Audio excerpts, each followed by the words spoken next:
Alhamdulillah Rabbil Alameen wassalatu wassalam ala Imam al-Anbiya wal Mursaleen Sayyidina Muhammad wa ala alihi wa sahbihi wa ansarihi wa azwajihi wa dhurriyyatihi ajma'in.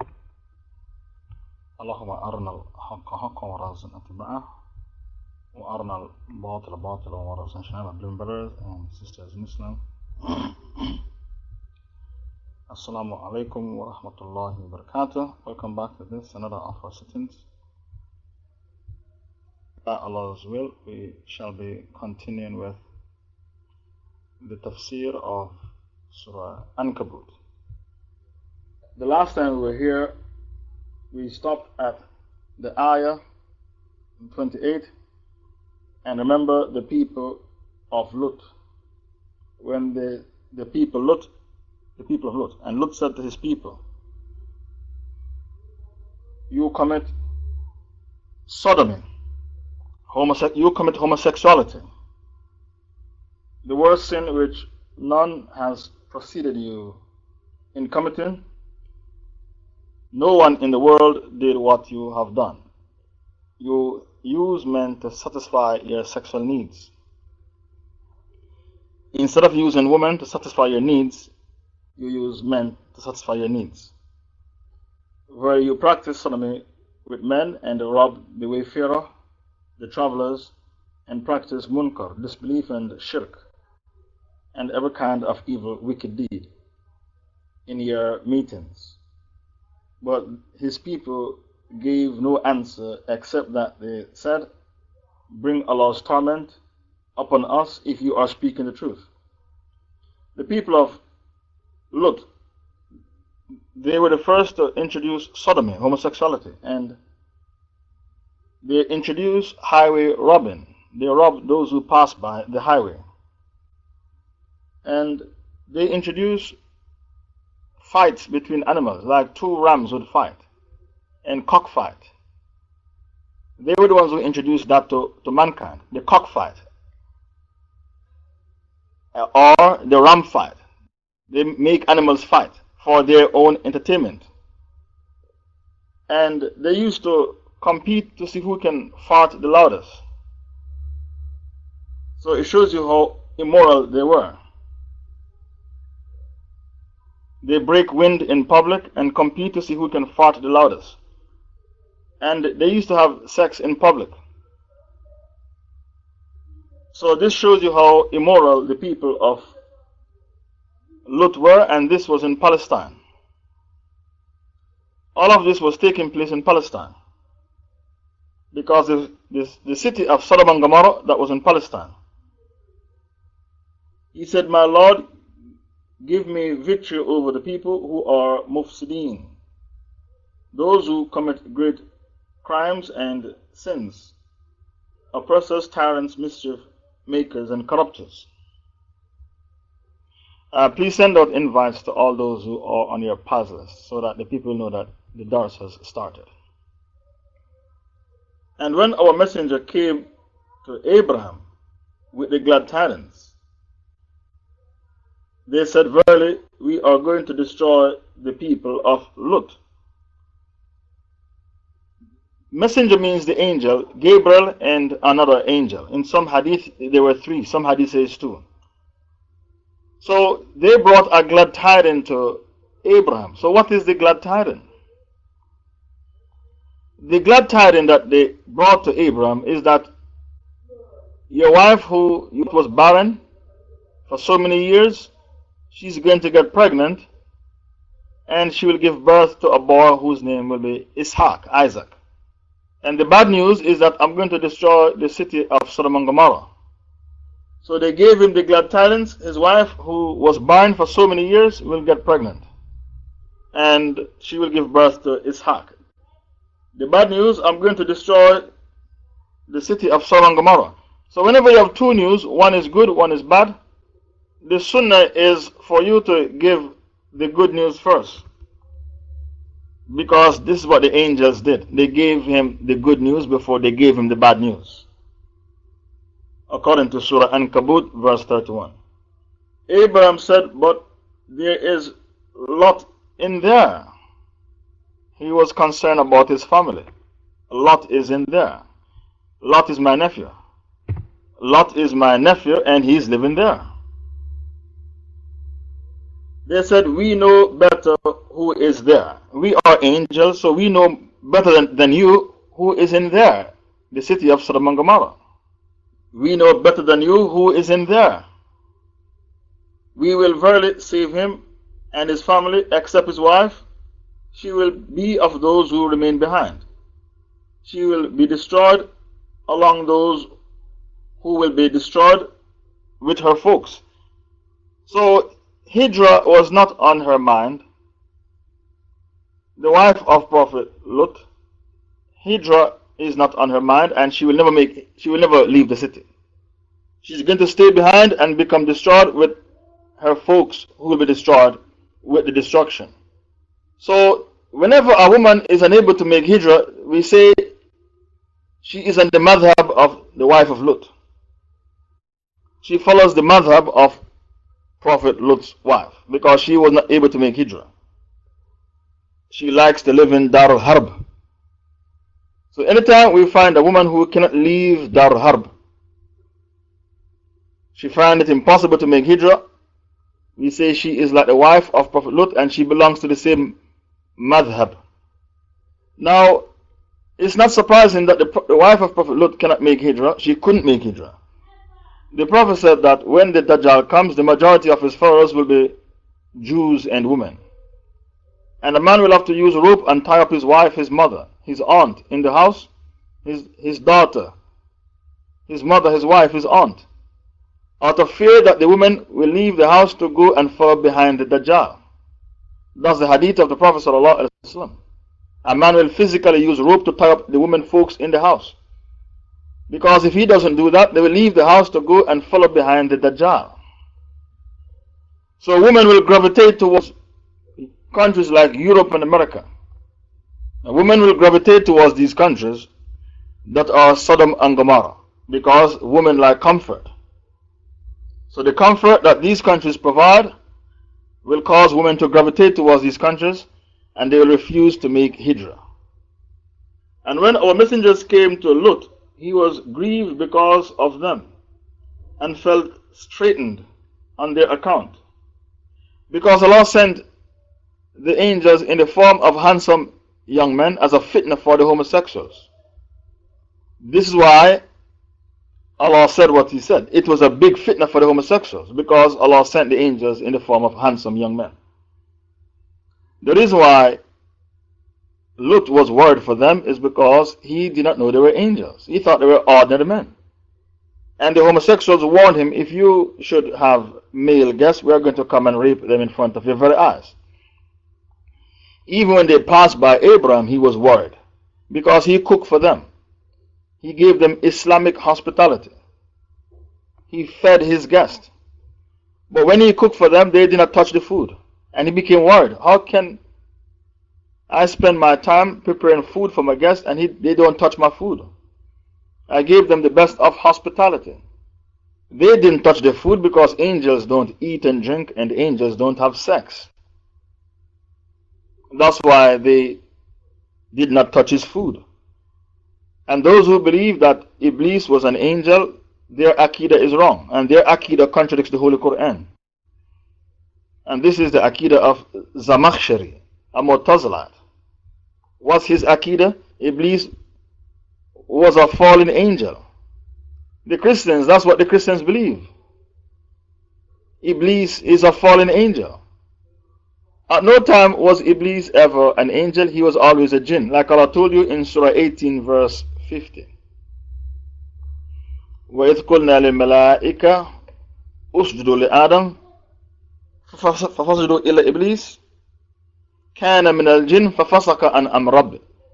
And remember, we said to the angels, bow down to Adam, they all bow down except Iblis. Allah said, كَانَ مِنَ الْجِنِّ, he was of the jinn, فَفَسَقَ عَنْ أَمْرِ رَبِّهِ. So because of his disposition of being a jinn, he rebelled against the commandment of his Lord. Surah 18 verse 50. So how can Zamakhshari say Iblis was an angel when the Quran said كَانَ مِنَ الْجِنِّ? He was of the jinn. The problem is that when a person is a Mu'tazilite will always try to veto Allah. Zamakhshari's problem is that he was a Mu'tazilite. And when a person is a Mu'tazilite, expect them to try to veto Allah. And Shiites are Mu'tazilites as well. Where do Shiites get their Aqidah from? From the Mu'tazilite books. They follow the Aqidah of the Mu'tazilites. How did the homosexuals know that men arrived in the house of Prophet Lut? His wife went on top of the house and built a fire, so she stabbed her husband in the back. Because she went on top of the roof of the house and built a fire to signal to the homosexuals, come to my house, my husband has male guests, come and rape them. Now, these Muslims who call themselves the Gay Muslim Alliance, who said we are gays but we are Muslims, they put a spin on events. And they have their own tafsir, which is called the Gay Tafseer. It's not a tafsir, it's a spin. They said that in their spin that they put on the Quran, the only reason why Allah destroyed Sodom and Gomorrah is because they attempted to rape the angel Gabriel and the other angel. But if they did not try to rape, Allah would have allowed them to continue with their homosexuality. That's the spin they put on the story that I'm telling you about. If they did not attempt to rape the angel Gabriel, Allah would have left them alone to dabble in homosexuality. The only reason why Allah destroyed them with Sijil, which is stones, rained down upon them, Allah rained down upon them stones from above until they became squashed up like vegetables. The only reason why Allah took this drastic measure against Sodom and Gomorrah, which is Palestine, is that they tried to rape the angel Gabriel and the other angel. Now, the lesson you learn from this story is that Allah will never send an angel on earth unless it's for a mission, because Allah is not frivolous. The other lesson you learn, angels don't eat and drink or have sex. That's why they did not touch the food of Prophet Abraham when he prepared the food. The other lesson you learn is that we follow Millat Ibrahim, and you have to feed your guest the way Abraham prepared meal for his guest. Some Muslims don't feed their guest. Am I going too fast with the lessons? I hope I'm not going too fast. I hope I'm not going too fast with the lessons from the story. The lesson you learn is that Allah will never send an angel on earth without a mission, because Allah is not frivolous. Allah never sends on earth unless they have a mission to accomplish. Okay, yes, that's one lesson. The other lesson you learn, angels don't eat. The other lesson, it is Millat Ibrahim to take care of your guests. Yes, it is from the Millah of Ibrahim. To look after your guests is Millat Ibrahim. Also, Millat Ibrahim is Al-Wala wal-Bara. Abu Muhammad al-Maqdisi wrote a book, Millat Ibrahim. And the book is all about Al-Wala wal-Bara. So it is Millat Ibrahim to practice Al-Wala wal-Bara. And it is Millat Ibrahim to reject the Taghut. And we follow Millat Ibrahim. And it is Millat Ibrahim to take care of your guest. All of that is part and parcel of Millat Ibrahim. To look after your guest, to reject the Taghut, to practice Al-Wala wal-Bara. All of that is part and parcel of Millat Ibrahim. The other lesson you learn is that two prophets were living on earth simultaneously. Prophet Abraham and Prophet Lut. They were living on earth simultaneously, because each prophet was sent to a nation. Lut was in Palestine and Abraham was in Iraq. Two different countries. One is Palestine, one is Iraq. And when Abraham said, I'm going to make Hijrah, he went to Syria. That's where he made his Hijrah to, from Iraq to Syria. You are fine, not too fast. Okay. The other lesson you learn, prophets were living on earth simultaneously. Okay, shukran. The other lesson you learn is that prophets have emotions just like us. Because when the angel said we are going to destroy Sodom and Gomorrah, he said, but my nephew is living there. The son of my brother. Lut is there. He was concerned about Lut. So the other lesson you learn is that prophets have emotions just like us. When the prophet's son Ibrahim died, he cried. And his Sahaba said, "O Messenger of Allah, why are you crying?" He said, "I'm crying because I love my son. I'm crying because I love my son." So prophets have emotions like us, and because of that, Allah said, "Qul innama ana bashar mithlukum." Tell the people, O Muhammad, you are a man just like them. Surah 18, verse 110. قُلْ إِنَّمَا أَنَا بَشَرٌ مِثْلُكُمْ. Tell the people, O Muhammad, you are a man just like them. This is the ayah we use to checkmate the Barelwis who say Muhammad was not a bashar. He was nur, light. They don't want to believe Muhammad was bashar, a man. They said he wasn't bashar, he was nur. He was light just like the angels. Maybe they don't read Surah 18, 110. Maybe they don't read the Quran. The Quran is in their homes gathering dust, because the ayah is clear. قُلْ إِنَّمَا أَنَا بَشَرٌ مِثْلُكُمْ. The other lesson you learn from this story is that pleasures of the flesh is very addictive. People who have an addiction, and it is to do pleasures of the flesh, it's difficult to reform. Have you ever seen a pedophile being reformed? Can a pedophile be reformed? It's very difficult to reform a pedophile. So even though Prophet Lut warned them against homosexuality, they could not be reformed. It was difficult to reform them. However, there are stories of people who dabbled in homosexuality and then they left it behind. There are reports of people who used to be homosexuals and they left it behind. I don't know if a pedophile can be reformed, because pleasures of the flesh is very difficult to reform these people, because the pleasure center in the brain is addicted to the pleasure of the flesh. So when these people take Shahada, they want to bring their baggage into Islam. That's why they want to establish the Pink Mosque, a masjid for homosexuals, lesbians, and bisexuals. Why do they want to establish the Pink Mosque? Because it's difficult for people to abandon pleasures of the flesh that they are addicted to. It's very, very difficult for them to abandon such things. That's why they hang on to homosexuality vigorously. The other lesson you learn is that sometimes your wife can be your own enemy, like Allah told you in Surah 64, verse 14. يَا الَّذِينَ آمَنُوا إِنَّ مِنْ أَزْوَاجِكُمْ وَأَوْلَادِكُمْ عَدُوًّا لَكُمْ فَاحْذَرُوهُمْ. Or you believe sometimes your wife and children are your own enemies, so beware of them. Surah 64, verse 14. Surah Taghabun. Prophet Lut, that was his plight. He had a kafir wife.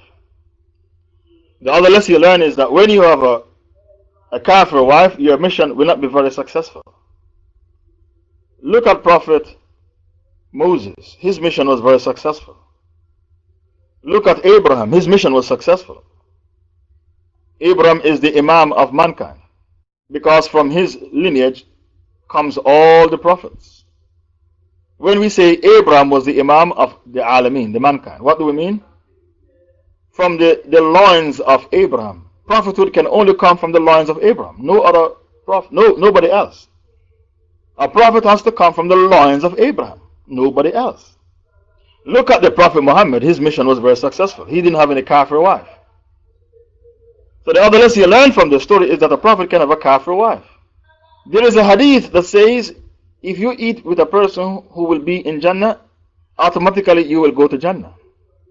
What do you think about the hadith? If you eat with a person who will be in Jannah, automatically you will go to Jannah as well. That's why people like to invite sheikhs to their homes for meals, because they think if you eat with a righteous person, you'll go to Jannah as well. The hadith is fabricated. I mentioned it in my book, 100 Fabricated Hadith. Because the wives of Noah and Lut ate with their husbands, but they are in the hellfire. That's how you checkmate the people who quote this fabricated hadith. The wives of Noah and Lut, they are in the hellfire, but their husbands were prophets. Two prophets had kafir wives, Prophet Noah and Prophet Lut. So this fabricated hadith doesn't make sense. And one of the characteristics of a fabricated hadith is that it always contradicts the Holy Quran. Whenever a person quotes a fabricated hadith, you can always bring a story from the Quran to checkmate their fabricated hadith, to refute their fabricated hadith. The other lesson you learn from this is that whenever a person loves comfort, they can't make hijrah. Whenever a person loves comfort, they cannot make hijrah. The other lesson you learn, the wife of Prophet Lot, she loved comfort, and the angel said she cannot leave the city, she will stay behind and be destroyed with those who were destroyed, her folks. The other lesson you learn is that angels can predict the future, because the angel told Prophet Lot, the angels told Prophet Abraham, the family of Prophet Lot will be saved, but his wife will not be saved. Now, where the angels got their information from? From Allah. Angels predict the future based upon what Allah told them. Without Allah telling the angels the future, they don't have any knowledge. Don't forget when the angel Gabriel came to the Prophet in Medina and sat down in front of him in the masjid and rested his knees against the knees of the Prophet and said, Akhbirni an al-Islam, what is Islam? Akhbirni an al-Iman, what is Iman? Akhbirni an al-Ihsan, what is Ihsan? Akhbirni an al-Sa'a, when is Judgment Day? The Prophet said, Mal mas'ul anha bi'alam min as-sa'il. The one to whom the question is put doesn't know more than the questioner. What the Prophet said, I don't know when is Judgment Day, and you, the angel Gabriel, you don't know when is Judgment Day. I don't know and you don't know. So when we say the angels can predict the future, we're talking about that aspect of the future that Allah told them about. And when we have Laylatul Qadr, the night of power, Laylatul Qadr is the 27th night of Ramadan, according to the majority of the scholars. That night, Allah hold a meeting with the angels and tell them what's going to happen over a period of 1 year. How many babies will be born over a period of 1 year, and how many souls will die? Laylatul Qadr. Allah held a meeting with the angels to tell them what's going to happen over a period of 1 year. So these are the many lessons that we learn from the story of Prophet Lut and the people of Palestine. Sodom and Gomorrah is Palestine.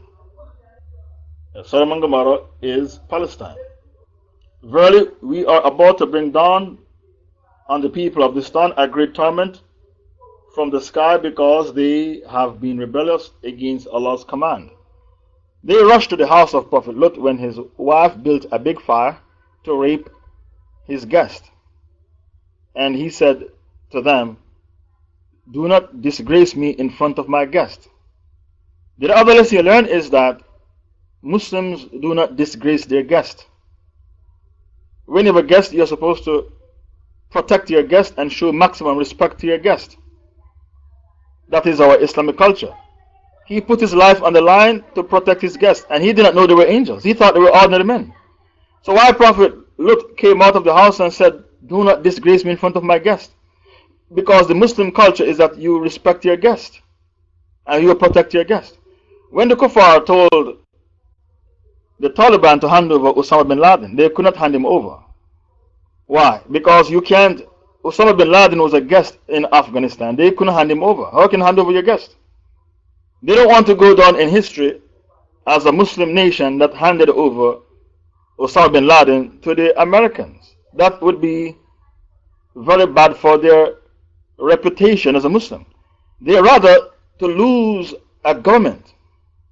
The Taliban, they prefer to lose the government. They prefer to be ousted from power than to hand over Osama bin Laden. Because they have certain principles as a Muslim nation by which they have to stand by. And one of the principles is that you do not disgrace your guest, and you're not allowed to hand over your Muslim brother to the kuffar. It is haram to hand over a Muslim to the kuffar. It is called al-wala wal-bara. So the Taliban, they prefer to lose their power, their grip they had on power. They prefer to lose their grip on power than to hand over their guest to the kuffar. Because this would be very bad for their reputation. And because they did not hand over Osama bin Laden, they gained the sympathy of the entire Muslim world. So this is how a Muslim is. We are a people of principle. There are certain principles we do not compromise on. One of the principles is that you don't disgrace your guest. You don't hand over your guest. You don't take side with the crusaders, the kuffar, against your Muslim brothers and sisters. These are crucial principles that we have to stand by as Muslims. The Americans said hand over Osama bin Laden. They couldn't hand him over because Islamically you cannot take sides with the kuffar against your Muslim brother. You can't spy on your Muslim brother for the sake of the kuffar. These are crucial Islamic principles that we are not allowed to compromise on. Could you please send out invites to those on your pause list, because somebody PM me to say they cannot find the room. I don't know what's the problem. Please send out invites to everyone on your pause list. So these are crucial principles that we stand by. When they stormed the house of Prophet Lut to rape his guest, in some reports, in some hadith, they were trying to burst their way into the house, and even when Allah made them blind, they were still trying to get into the house to rape the guest. So, homosexuality. These people are intoxicated with lust. Now, even when they became blind, they were still trying to burst their way into the house. These people who are homosexuals, they are intoxicated with lust. And pleasures of the flesh, when you are driven by lust, you can't think anymore. How many famous politicians were destroyed because their enemies plant a woman and them? How many? Politicians who were on the verge of becoming prime ministers and presidents of the USA, prime ministers of the UK, they were destroyed because their enemies plant a woman and them. So when a person is intoxicated with lust, they can't think anymore.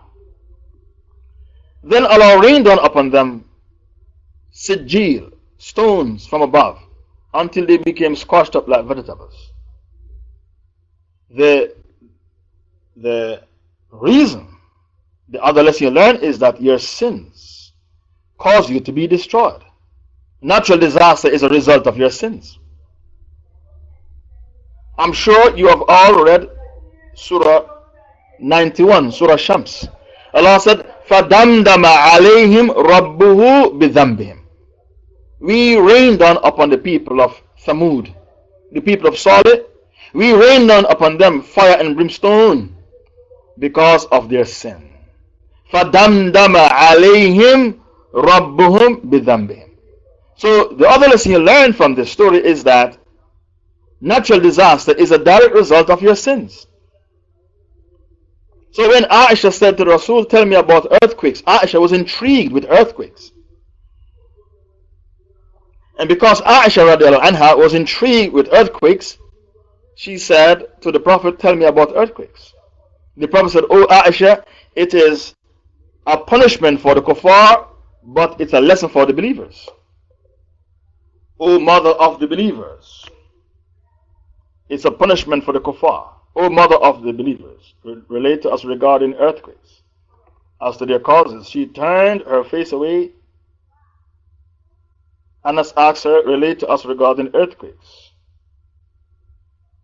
O mother of the believers, she said, O Anas, if I were to inform you thereof, you will live in sorrowful life, and you will die in that state of grief, and you will be raised on the day of resurrection whilst this fear is in your heart. I said, O mother, relate to me. She said, when a woman removes her clothes in a house other than her husband's, meaning she had an affair. She removed her clothes in a house other than the house of her husband, meaning she had an affair. She tears the veil between her and the law. When she applies perfume to please a male other than her husband, this will be a source of fire and a blemish for her when the people then begin to commit adultery, consume alcohol, and use musical instruments. Allah becomes enraged above the heavens. So, do you realize Allah, the mother of the believers, Aisha said, Allah becomes enraged above the heavens. So you have to use this as hujjah that Allah is above the heavens. Aisha said Allah is above the heavens, and Zainab bin Jash said Allah is above the heavens. So we have two mothers of the believers who declared that Allah is above the heavens: Zainab bin Jash and Aisha. Allah became enraged above the heavens because of the zina and the alcohol, and orders the earth to shake them.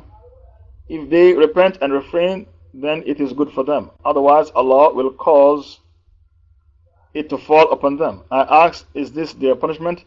She said, it is rather a mercy, means of blessings and admonishment for the believers, and a punishment display of anger and torment for the unbelievers. The Mustadrak of Al-Hakim. So natural disasters is a direct result of our sins.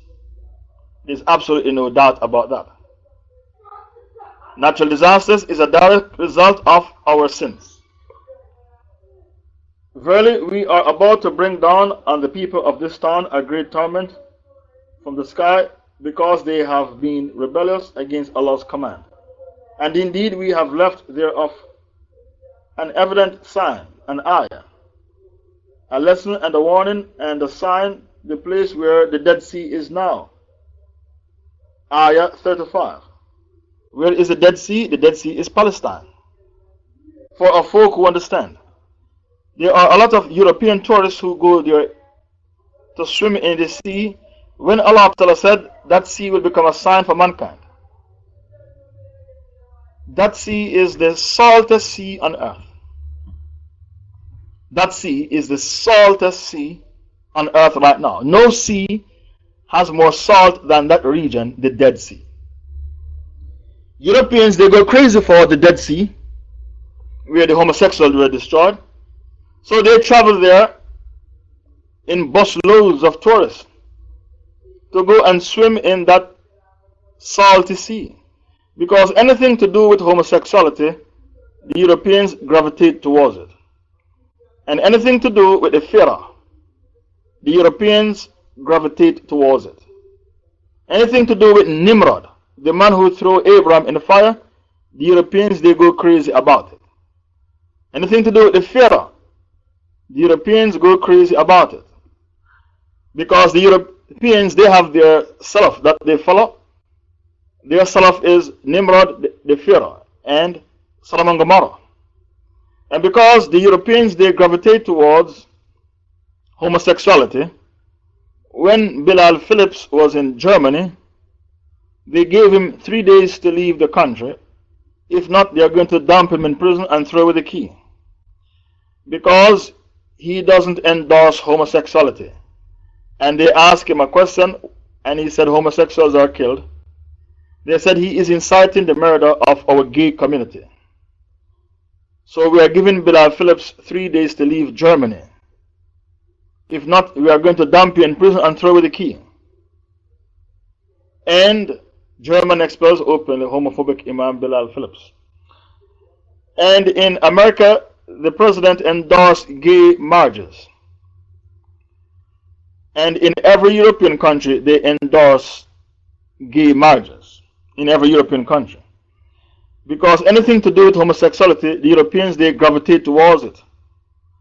Because the same way you followed the Sahabas, the Salaf as-Salih, the righteous predecessors, the Sahabas, the Tabi'i, and the Tabi'i, the first 3 generations of Muslims, and you try to practice Islam the way they practice Islam, the Europeans, they follow their Salaf, those who came before, and their Salaf is Nimrod.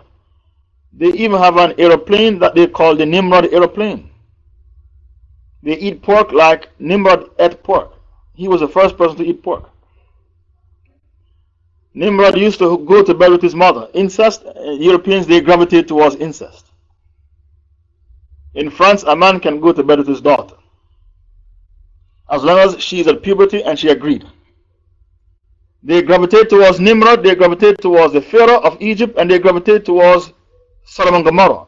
So all the practices that were carried out in Sodom and Gomorrah, the Europeans, they carried out these practices to the letter. So the people of Sodom and Gomorrah, they said drive out the married couples because they don't agree with our lifestyle, our values. Surah 7, verse 82. Allah said, the people of Sodom and Gomorrah, وَمَا كَانَ جَوَابَ قَوْمِهِ إِلَّا أَن قَالُوا أَخْرِجُهُمْ مِنْ قَرْيَتِكُمْ إِنَّهُمْ أُنَاسٌ يَتَطَهَّرُونَ. The people of Sodom and Gomorrah, they said, drive out the married people from the city because they want to remain pure. Likewise, when you go to Europe to claim political asylum, if you don't endorse lesbianism and homosexuality, they'll say to you, you have failed with your political asylum claim. You did not respect European values, which is homosexuality and lesbianism. Therefore, go back where you come from. You have failed with your application for asylum in this country. And the countries that are most vicious to implement this is France and Belgium, as well as Holland. They give you citizens test, civic test, and you have to go to the classes, and you have to believe in homosexuality. Then they give you a stay to stay in the country. In other words, if you don't apostate and endorse homosexuality, your application for asylum as a refugee will fail and you have to go back where you come from. So they drive you out of Europe because you did not endorse homosexuality. Allah told you in the Quran, in Surah 7, Surah Al-Araf, verse 82, the people of Sodom and Gomorrah, they said the same thing, the exact same thing. أَخْرِجُهُمْ مِنْ قَرْيَتِكُمْ إِنَّهُمْ أُنَاسٌ يَتَطَهَّرُونَ. Drive out the married couples from the city because they want to remain pure. So when you read the Quran and see the lifestyle of the people of Sodom and Gomorrah, the Europeans, they have the exact same lifestyle. And women who are unable to make hijrah, they are following the madhab of the wife of Prophet Lut. Because the wife of Prophet Lut was unable to leave Dar al-Harb. Because her heart was connected to the pomp and glitter of the city. Because it was a luxurious city. So those of you who cannot make hijrah, you belong to the madhab of the wife of Prophet Lut. And to the people of Madian, we sent them their brother Shu'aib. He said, O my people, worship Allah alone and hope for the reward of good deeds by worshipping Allah alone on the day of judgment, the day of resurrection, and commit no mischief on the earth as mufsidun. Those who commit great mischief, those who commit crimes, those who are oppressors, do not create mischief on the earth. And they denied Shu'aib, so the earthquake seized them. They lay dead, prostrate in their dwellings. So the people of Shu'aib, they are the people of Madian, and they were told to abandon shirk, but they did not, and the earthquake seized them, and they were destroyed in their dwellings. And the people of Ad and Thamud, Ayah 38. The people of Ad, they were from Yemen. The people of Ad, they were Yemenis. And which prophet was sent to them? Prophet Hud. The prophet who was sent to them was Prophet Hud. The people of Ad, they were Arabs from Yemen. And they did the same thing as the people of Shu'aib. The people of Ad, they were Mushrikeen, and they were Arabs living in Yemen. And they lived 200 years before the people of Saleh. And they did not take heed and abandon their shirk. So the people of Ad, they were destroyed as well with fire and brimstone and an earthquake. And Allah said, and the people of Thamud, indeed their destruction is clearly apparent to you from their ruined dwellings. The shaitan made their deeds fair seeming to them and turned them away from the right path, though they were intelligent. The people of Thamud, they were the people of Saleh. And they lived in northern KSA. What is KSA? You know what is USA. So what is KSA? KSA is the Kingdom of Saudi Arabia. Because when I speak to people in private PM, they don't know what is KSA. None of them. KSA is the Kingdom of Saudi Arabia. The people of Thamud, they lived in northern KSA. And they built huge homes out of rocks from the mountains. And they used to brag and boast about their dwellings that they built from out of the rocks from the side of the mountains. Now the people of Thamud, they practice highway robbing and cheat with the scales. The people of Shu'aib did the same thing. The people of Shu'aib, they used to cheat with the scales. They were the first to cheat with the scales. And the people of Salih, they did the same thing. They were very proud and arrogant people because of the infrastructure they had in the city of Thamud. Very proud and arrogant people. So, when Prophet Salih told them to abandon shirk and warned them about Allah's chastisement, they always say to Salih, bring the chastisement if you are speaking the truth. Why can't you bring it now? They always hasten with the chastisement of Allah. Now, they thought that they could confound or checkmate Prophet Salih, so they gave him a challenge. The challenge is, why don't you make a she-camel come out of the rock? And they pointed to a big rock. They said, if you are really a prophet, if you are not a fake prophet, why don't you make a she-camel come out of this rock? And they pointed to the rock. But Prophet Salih made a dua to Allah, and Prophet Salih let them take an oath. If I pray to Allah and Allah caused a she-camel to come out of the rock in front of your very eyes, will you believe?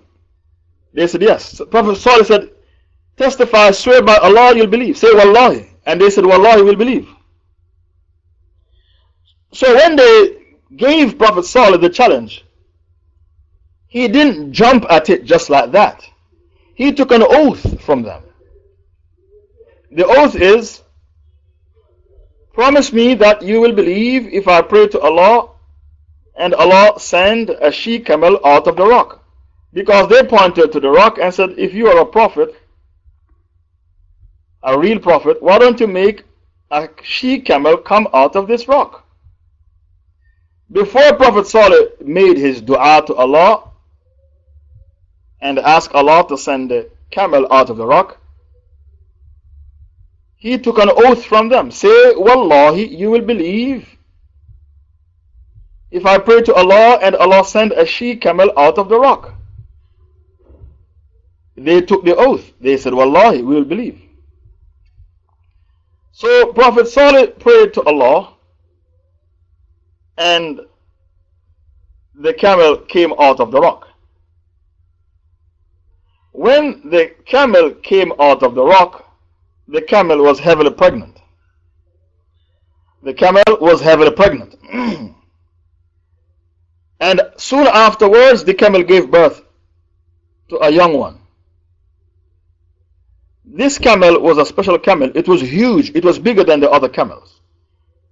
When the camel came out of the rock in front of their very eyes, like they demanded, what happened? What happened when the camel came out of the rock? Some of the people of Salih believed, and some did not believe. 9 men who didn't believe, they were the criminals of the city who plotted to destroy the da'wah of Prophet Salih. So, some people believed when they saw the miracle, but some continued in their kufr and their shirk, and they did not believe. The Tafseer said 9 men plotted against Salih continuously. So Allah Ta'ala told you in the Quran, Surah 6, 123, وَكَذَلِكَ جَعَلْنَا فِي كُلِّ قَرْيَةٍ أَكَابِرَ مُجْرِمِيهَا لِيَمْكُرُوا فِيهَا. Surah 6, 123. Allah said, in every township we put in it criminals who plot and plan against the truth. وَكَذَلِكَ جَعَلْنَا فِي كُلِّ قَرْيَةٍ أَكَابِرَ مُجْرِمِيهَا لِيَمْكُرُوا فِيهَا. For every single township we put in it criminals. We have set up in every town great ones of its wicked people to plot therein. But they plot not except against themselves, and they realize it not. They plot against themselves, but they realize it not. Because they plot and Allah plans, and Allah Ta'ala is the best of planners. You might plot. You, the kuffar, you might plot. But don't forget Allah plans. And Allah Ta'ala is the best of planners. And the reason why we say Allah plans, Surah 3 verse 54. Surah 3 verse 54. You may plot, but Allah plans. And Allah is the best of planners. We aren't finished with the story of Saleh. The arrangement was that the she camel of Allah that came out of the rock will drink from the well one day, and then they will drink one day. That was the arrangement. One day the she camel of Allah will drink, and then the following day they will use the water from the well. They complain that the she camel of Allah is too big and it frightens their cattle, their livestock. They complain that the she camel of Allah is a humbug, it's a hassle, it's an irritant, it's troublesome, it's an irritant, it's a humbug. Because it's drinking too much water and it frightens our animals. And we don't like the arrangement of the she camel drinking one day and we have to wait to drink the following day. Another special thing about this she camel that came out of the rock is that it could provide milk for everybody in the town. So take for example, if the she camel was in New York, it could provide milk for everybody in New York. If the she camel was in Chicago, it could provide milk for everybody in Chicago. If the she camel was in New Delhi, in Calcutta, in Beijing, China, it could provide milk for everybody in the township. That was another special thing about the she camel. And the reason why Allah sent the she camel is for the people to believe. Some people believe, some people do not believe. 9 men plotted against the dawah of Saleh. Now, they said they want to kill the she camel, and Prophet Saleh found out that they were plotting to kill the she camel of Allah. So Prophet Saleh told them, this she camel is not an ordinary she camel. It is naqatullah. It's the she camel of Allah. Therefore, do not come near to it and harm it. فَقَالَمْ رَسُولُ اللَّهِ نَاقَةَ اللَّهِ وَسُقْيَاهَا Surah 91. Surah Shams, Surah 91. So, another reason why they wanted to kill the she camel is that it keeps reminding them about the oath that they took.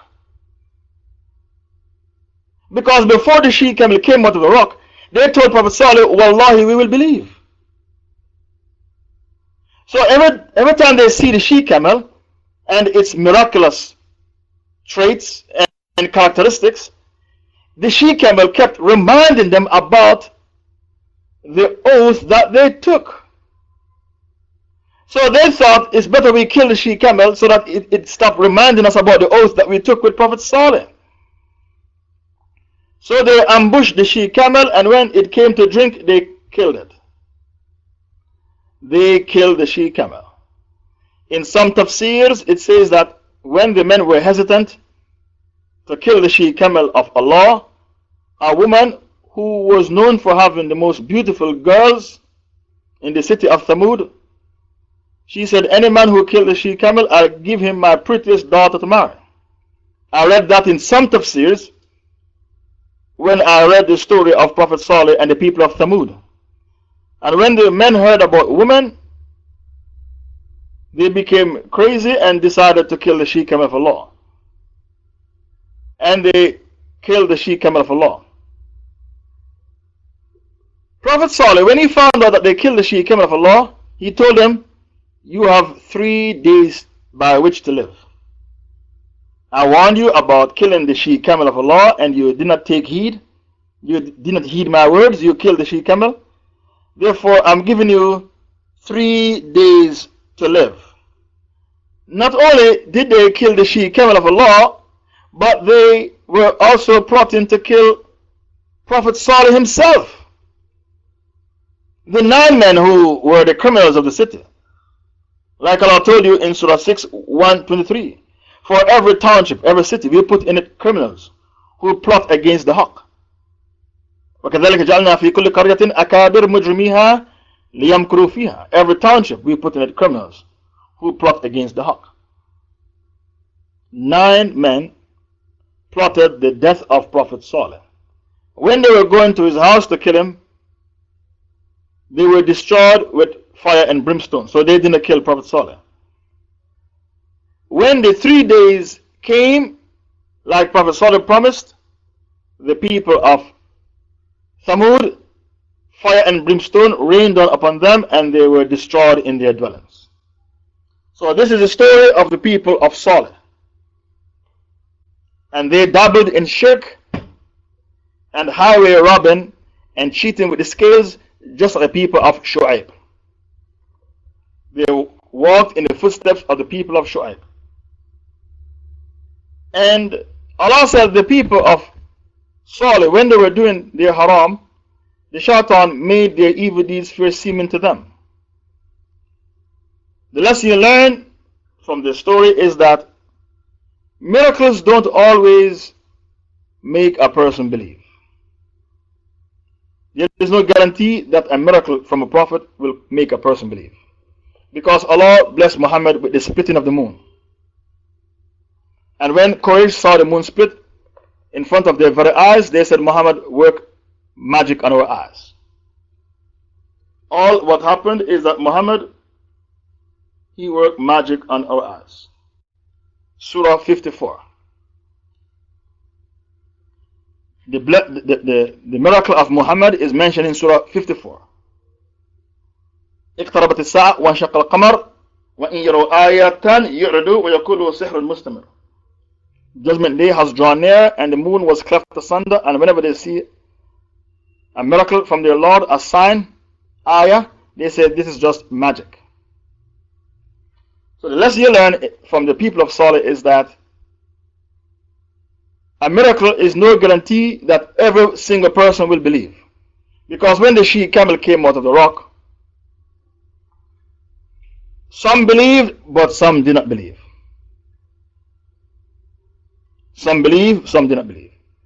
The other lesson you learn is that kuffar will always brag about their infrastructure. Because the people of Saleh, they bragged about their infrastructure. They had homes built out of rocks in the side of the mountain. The people of Ad were Arab tribes, and the people of Saleh, they were also Arab tribes. They were the descendants of Prophet Noah. These prophets were descendants of Prophet Noah. The other lesson you learn is that wealth, it's possible that wealth can debar men from the path of Allah. Wealth can debar men from the path of Allah because the wealth causes you to have the disease of pride in your heart. And you reject the truth. If I have money, why do I need Islam? Islam is for people who are poor. The other lesson you learn is that Allah blesses His prophets with miracles to confound the kuffar. Allah always blesses His prophets with miracles to confound the kuffar. The other lesson you learn is that kuffar will always put a challenge to the prophets. They said to Jesus, bring down a ma'idah, a table spread with food from the heavens. Allah blessed him with that miracle. They said to Muhammad, make the moon split. Allah blessed Muhammad with that miracle. They said to Prophet Salih, if you are really a prophet, why don't you make a she camel come out of the rock? Allah blessed Prophet Salih with that miracle. Kuffar will always put challenges out to the prophets, thinking that if the prophet cannot meet the challenge, that's it. You're a fake prophet, we don't have to follow you, we checkmated you because you could not make the she camel come out of the rock. But Allah blessed Prophet Salih with that miracle. The other lesson you learn from this story is that natural disaster is a direct result of our sins. Because Allah said, فَدَمْدَمَ عَلَيْهِمْ رَبُّهُمْ بِذَنْبِهِمْ. Allah rained down upon them his destruction as a direct result of their sins. فَدَمْدَمَ Surah 91. فَدَمْدَمَ عَلَيْهِمْ رَبُّهُمْ بِذَنْبِهِمْ. Allah rained down upon them fire and brimstone, destroy them as a direct result of their sins. Surah 91. So when good comes, it's from Allah. But when bad comes, it's your own doings. Isn't that so? فَدَمْدَمَ عَلَيْهِمْ رَبُّهُمْ بِذَنْبِهِمْ. Surah 91 verse 14. Surah 91 verse 14. They were destroyed as a direct result of their sins. When good comes, it's from Allah. But when bad comes, it's their own doings. Allah told you that in the Holy Quran. Surah Nisa verse 79. Surah Nisa verse 79. If good comes, it's from Allah. If bad comes, it's your own doings. Therefore, blame no one but yourself. The other lesson you learn from the story of Saleh is that women can be used to intoxicate men. Because when the men were hesitant to kill the she camel of Allah, according to my research, a woman with 3 daughters, and they were known to be beautiful daughters, said, anybody who killed the she camel of Allah, I will give him my prettiest daughter to marry. So women can be used to intoxicate men for you to lose your focus. If you want a man to lose his focus, women can be used to intoxicate you for you to lose your focus. Many famous politicians were destroyed in Europe and America because of a woman. Their enemies throw a woman in their path for them to lose their focus. And this is exactly what the people of Thamud did. How can you kill the she camel of Allah when you saw such a great miracle? You have to be intoxicated with something. And Rasul said the biggest fitna I left behind is the fitna of women. The biggest fitna I left behind is the fitna of women. I think I can stop here for today. I'll stop here for today. Tomorrow we'll continue the tafsir.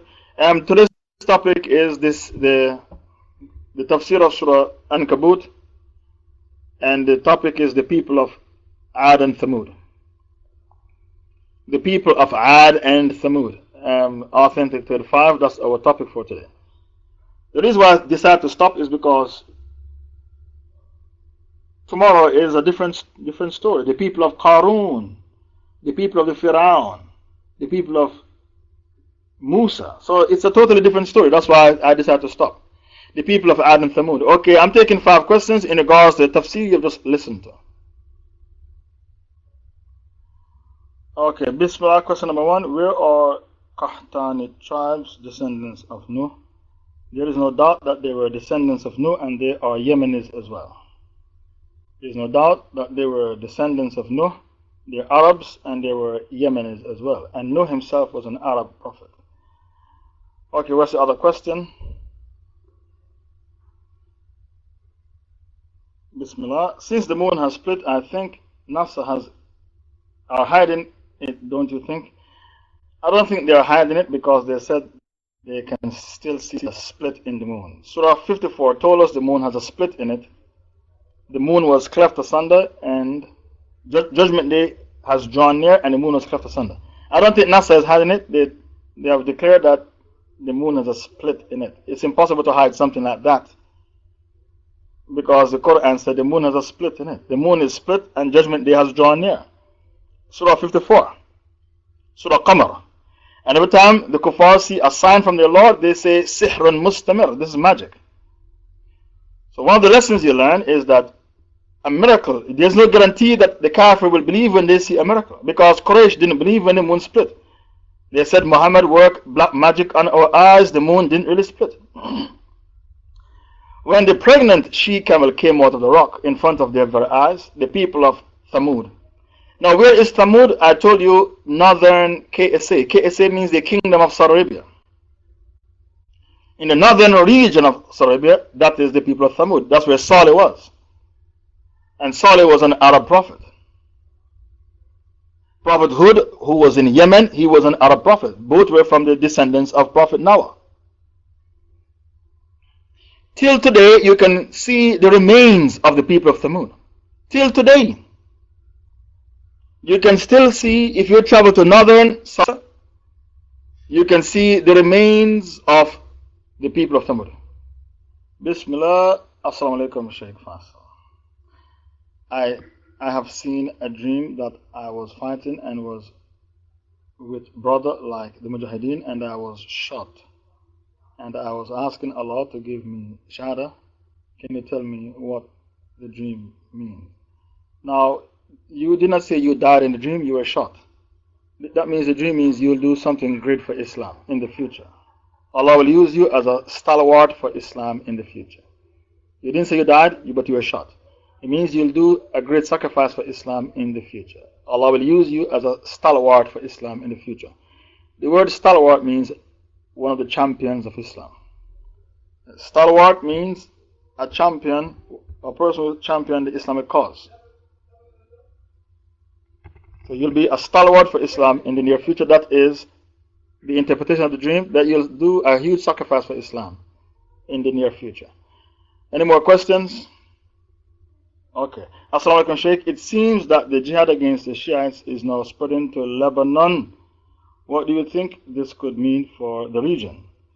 The Shiites have taken over some countries in the region. They have taken over Iraq, which is a disaster thanks to America, Nouri al-Maliki. They have taken over Iran. They have taken over Lebanon. They have taken over Syria. And they are trying to take over Bahrain. They want to spread their tentacles in the region. The Sunnis have decided to fight back because they treated the Sunnis very, very badly, the Shiites. So expect to find a bloodbath in the region.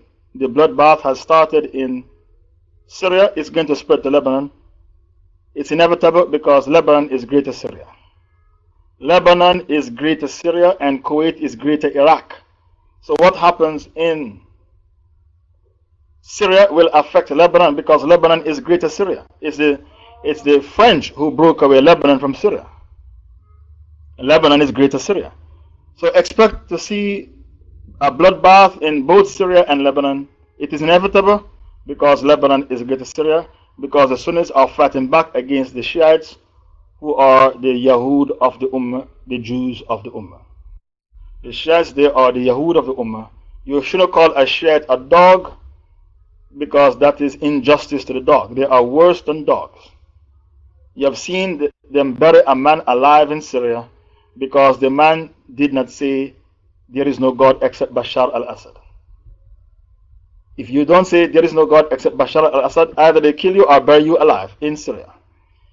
Shiites are worse than dogs. They are even worse than Jews, because even the Jews of occupied Palestine are appalled at the cruelty of the Shiites. And when you come to this room and I tell you how evil Shiites are, sometimes you are dismayed, you are startled, you are surprised, you are taken aback, because you do not know what Shiites believe. They believe Allah is a liar who tells lies and makes mistakes. They believe the Quran is corrupted. Allah broke His promise to protect the Quran. That's their Aqidah. So I'm sure nobody bat an eyelid when they saw on YouTube the Shiites burying a man alive, because the man refused to say there is no God except Bashar al-Assad.